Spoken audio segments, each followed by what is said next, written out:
Assalamualaikum warahmatullahi wabarakatuh. Bertemu kembali pada pembelajaran matematika kali ini bersama Ibu Dianti. Sebelumnya Ibu ingin menanyakan kabar kalian semua.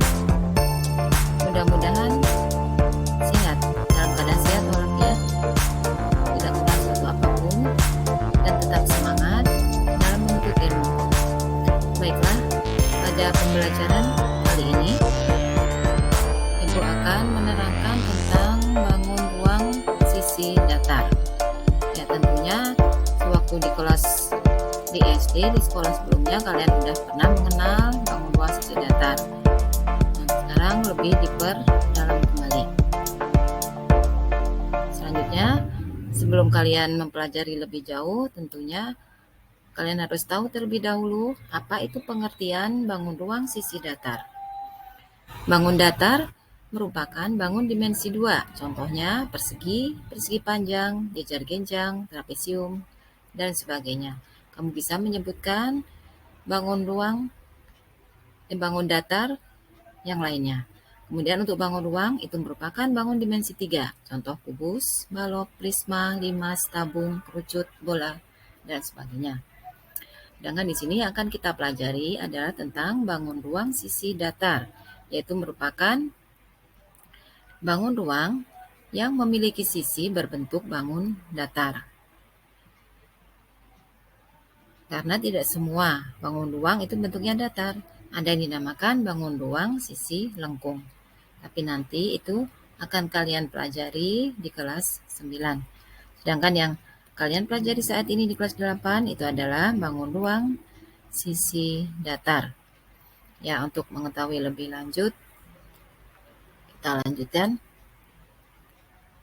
Ya, di sini kalian harus tahu lebih dahulu untuk macam-macam bangun ruang sisi datar.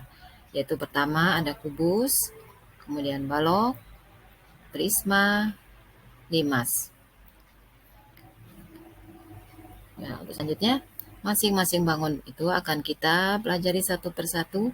Kalian harus tahu apa perbedaannya antara keempat bangun tersebut. Pertama, untuk kubus. Kubus adalah bangun ruang yang dibatasi oleh 6 bidang persegi yang kongruen.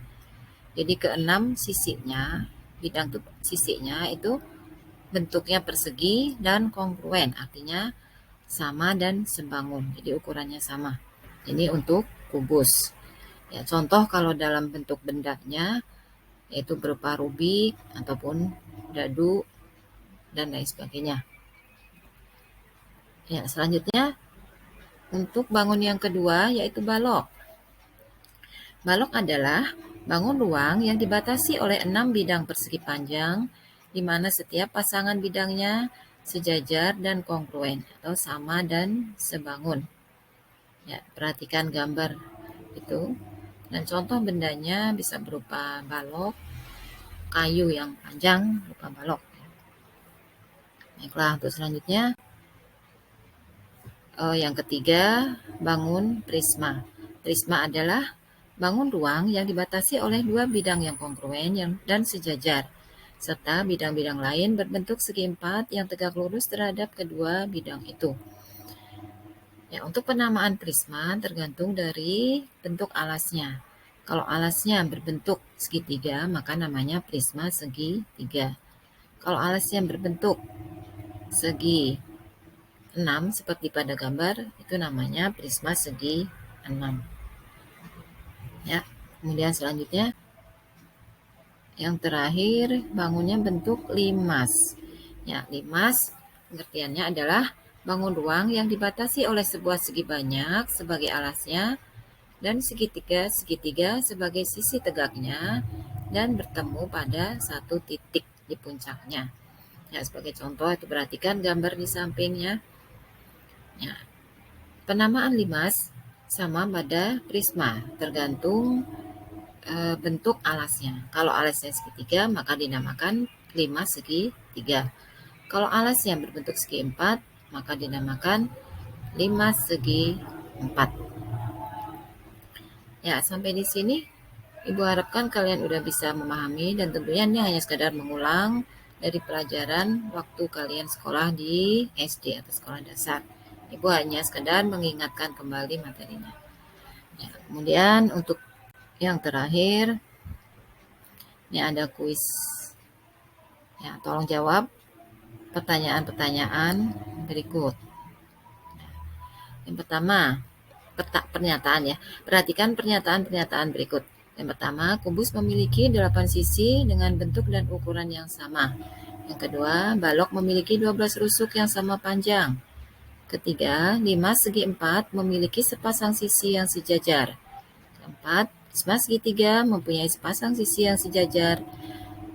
Pernyataan yang benar adalah, coba kamu tentukan mana pernyataan yang benar dari keempat pernyataan tersebut. Jadi ada pilihannya 1, 2, 3, 4. Ya, untuk selanjutnya tolong kalian kerjakan tugasnya. Ya, kemudian kamu upload. Ya, bisa melalui Google Classroom. Ya, akhirnya Ibu akhiri dulu pembelajaran kali ini. Dan Ibu ucapkan sekian dan terima kasih atas perhatiannya. Sukses selalu buat kalian semua. Billahi taufiq wal hidayah. Wassalamualaikum warahmatullahi wabarakatuh.